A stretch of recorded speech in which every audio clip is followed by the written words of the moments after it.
నమస్తే, welcome to Telugu రాజ్యం. నేను విద్య.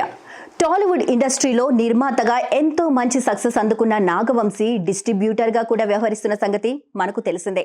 ఇలా నిర్మాతగా ఇండస్ట్రీలో మంచి సక్సెస్ అందుకున్న నాగవంశీ త్వరలోనే ఏకంగా 3 సినిమాల ద్వారా ప్రేక్షకుల ముందుకు రావడానికి సిద్ధమవుతున్నారు. నాగవంశీ నిర్మాతగా విజయ్ దేవరకొండ హీరోగా నటించిన కింగ్డమ్ సినిమాను జూలై 31వ తేదీన విడుదల చేయబోతున్న సంగతి తెలిసిందే. ఈ సినిమా నుంచి ఒక ప్రోమో విడుదల చేయడంతో ఇది కాస్త సంచలనంగా మారడమే కాకుండా సినిమాపై భారీ స్థాయిలో అంచనాలను పెంచేసింది. ఇక ఈ సినిమా జూలై 31వ తేదీ విడుదల కాగా ఎన్టీఆర్, హృతిక్ రోషన్ హీరోలుగా నటించిన వార్ 2 సినిమా తెలుగు హక్కులను వంశీ దక్కించుకున్నారు.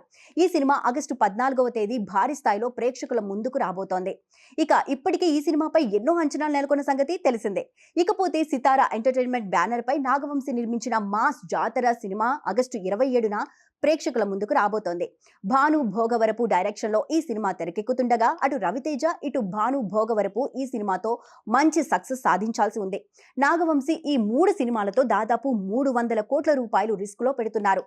ఇలా నెల వ్యవధిలోనే 3 సినిమాల ద్వారా నాగవంశీ ప్రేక్షకుల ముందుకు రాబోతున్నారు. ఈ 3 సినిమాలు కనుక హిట్ అయితే ఈయనకు ఇండస్ట్రీలో తిరుగుండదని చెప్పాలి. ఏ మాత్రం తేడా కొట్టినా మొదటికే మోసం వచ్చేస్తుంది.